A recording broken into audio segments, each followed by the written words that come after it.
Queridos filhos, os que aqui estão, os que acompanham pelos meios de comunicação, Jesus está começando, segundo o evangelista, a sua vida pública. E Lucas faz questão de colocar Jesus na sinagoga pela segunda vez. E nesses primeiros capítulos de São Lucas, nós somos chamados a compreender a que Jesus veio.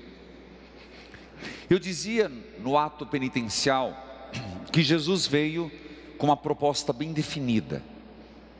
Ele veio para dar vista aos cegos, curar os surdos, fazer o coxo andar, anunciar um tempo de graça. E a partir disso, Jesus vai direcionando a sua missão. Mas não esqueçamos, e várias vezes Jesus é apresentado como o profeta. Então vamos dar uma examinada sobre o profetismo na Bíblia. Eu diria que quando se fala de Jesus, é o profeta, artigo definido. E lembrando que na própria Bíblia, no Novo Testamento, o profeta também significa o Messias. Mas no Antigo Testamento, e a primeira leitura é que nos faz olhar para o profeta Jeremias, fala de Jeremias escolhido dentre o povo para anunciar ao povo a vontade de Deus. Mas como que surgiu o profetismo?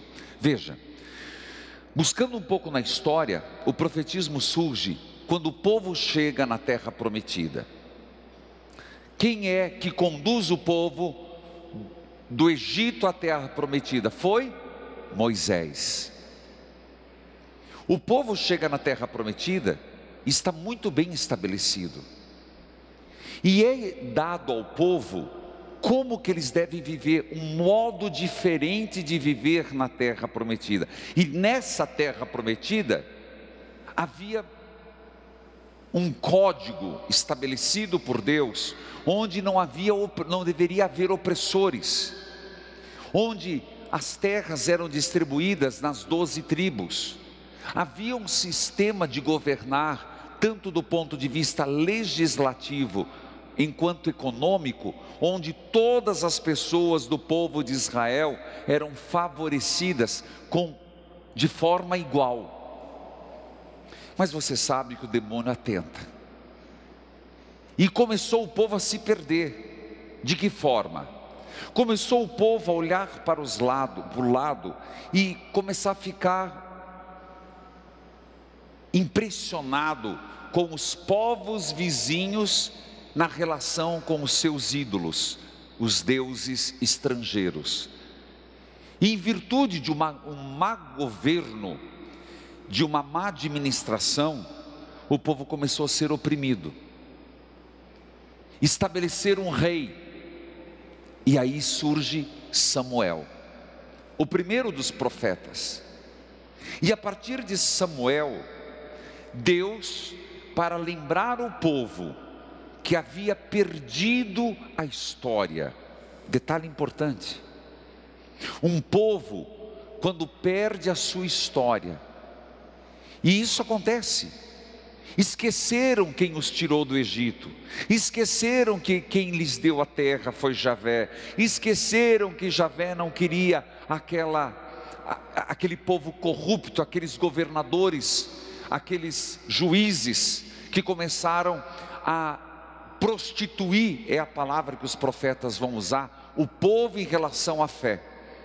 Então Deus suscita profetas, para que os profetas lembrem ao povo o que Deus fez e qual o plano de Deus para o povo. Então, o profetismo surge na Bíblia, surge no Antigo Testamento como emissários de Deus, mensageiros da palavra de Deus, com o objetivo de exortar o povo.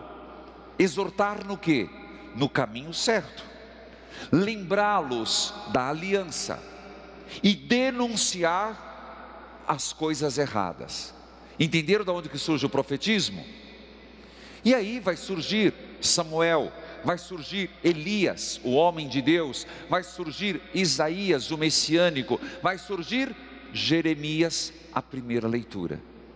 Até o momento em que o povo é levado pela segunda vez como escravos e vão para o exílio da Babilônia. E aí surgem profetas para lembrá-los: vocês estão aqui porque não obedeceram a Deus. Por que para nós é importante? Por que é importante refletir sobre o profetismo? Por vários aspectos. Agora podemos passar para o Evangelho. Então o profetismo, quem suscita é Deus, que chama o indivíduo, chama Jeremias, chama Samuel, chama Elias, chama Eliseu.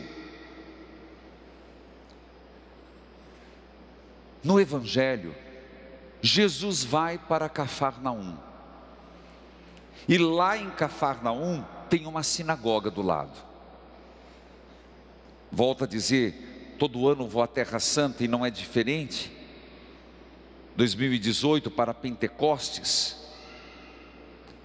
2019, perdão. E nesse momento a gente vê Cafarnaum, a casa de São Pedro e uma sinagoga. Jesus vai lá. É impressionante que Jesus começa a falar e as pessoas começam a entender que ele traz uma mensagem, que ele tem a veia profética. Ele é mais do que um profeta, ele é mais do que Eliseu, ele é mais do que Elias, ele é o Messias. Mas é isso o povo não descobre. Mas aquilo que ele fala toca corações. Aquilo que ele faz começa a mostrar que ele é mais do que um profeta, que ele é o Messias, ele é o Verbo encarnado, ele é Deus. É impressionante como as pessoas começam a ficar com a boca aberta, começam a ficar impressionados. Da onde vem tanta sabedoria? O ungido, o escolhido de Deus, aquele que se fez carne, se manifesta Deus conosco. Mas eles criam um problema. Qual é o problema?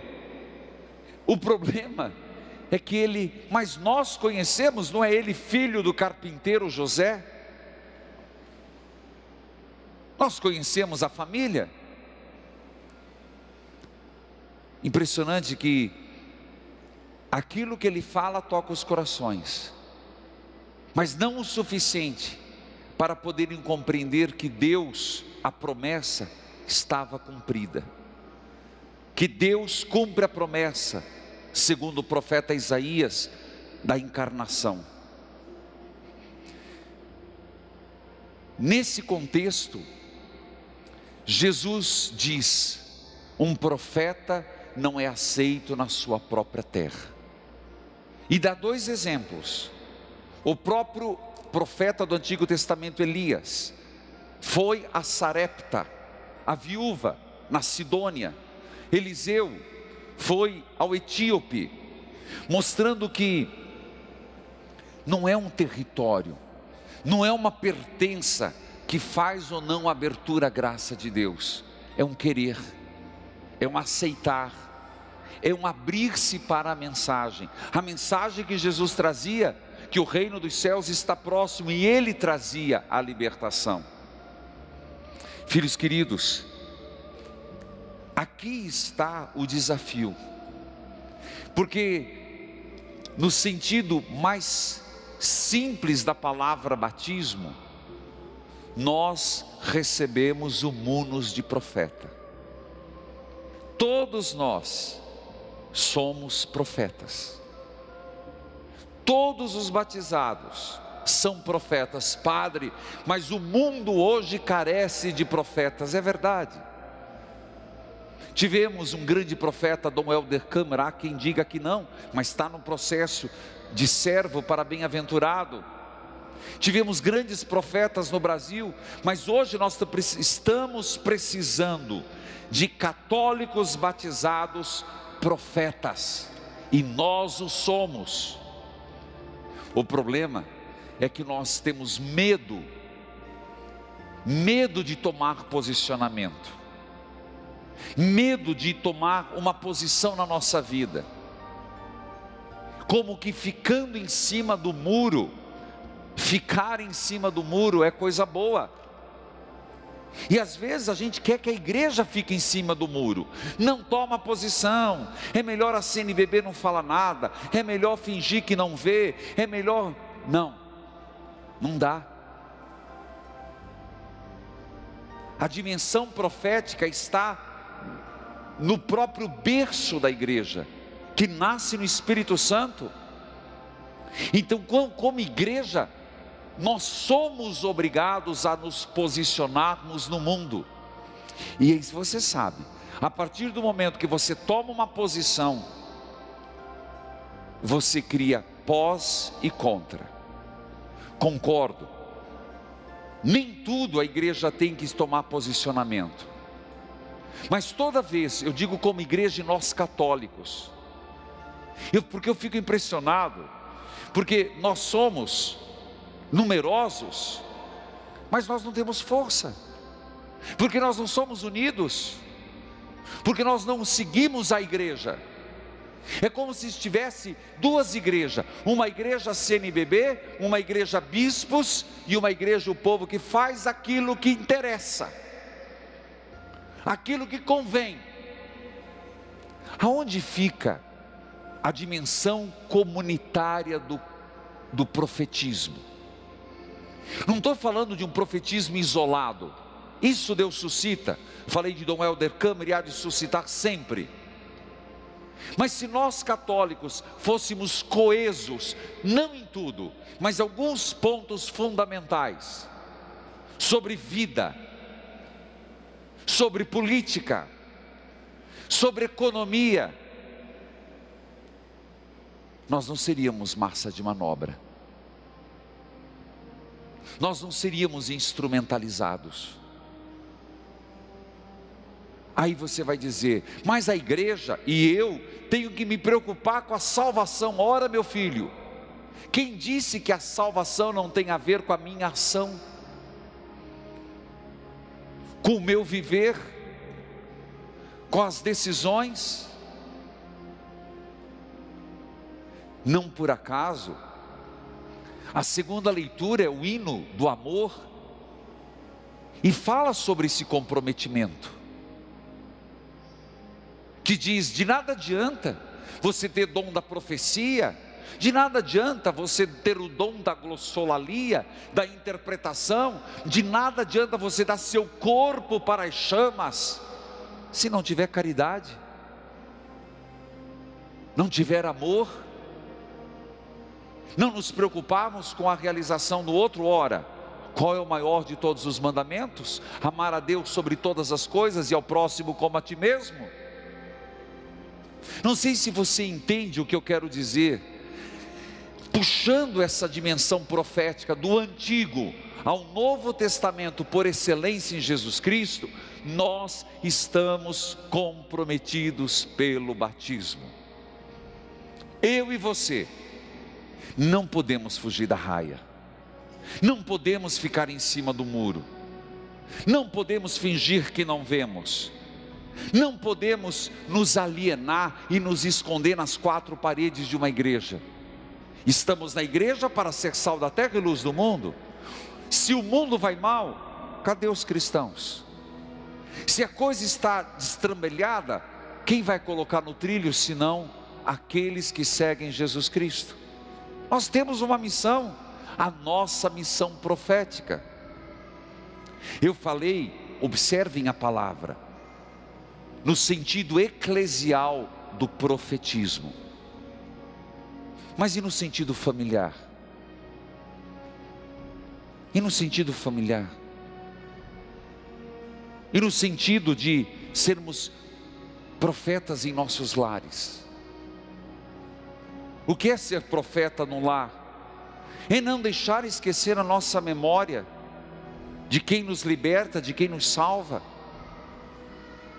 É não deixarmos de compreender que todo amor a Deus passa pela caridade ao próximo. É fácil, meus irmãos, É fácil a gente se esconder num falso amor a Deus. E todo mundo vai dizer que ama. Mas lembre-se o que disse Jesus: se você estiver para fazer uma oferta a Deus e lembrar que você tem algo contra teu irmão, deixa a oferta e vai primeiro se reconciliar. Ou lembremos outro texto, isso é profético. O Senhor que disse: venham para a esquerda, porque eu tive fome e não me destes de comer, sede e não me destes de beber, nu e não me vestistes. Ora, Senhor, quando foi que não fizemos isso? Quando não fizeste a um dos pequeninos. Você compreende o que é ser profeta? Lembrar ao mundo, trazer ao mundo a mensagem de Deus e levar os homens a Deus. Isso começa na nossa vida, se estende na família e no mundo. O profeta não é aceito na sua própria terra, disse Jesus. Mas nós temos que ser profetas, e mesmo que não nos aceite, ninguém está autorizado a negar o batismo. Ninguém pode se esquivar desta missão. Por fim, termino com esse lindo texto, às vezes romantizado demais nos casamentos, mas aqui não tem nada de romântico. Atualmente permanece 3 coisas: fé, esperança e caridade. Mas a maior deles, profetas, é a caridade. Amém.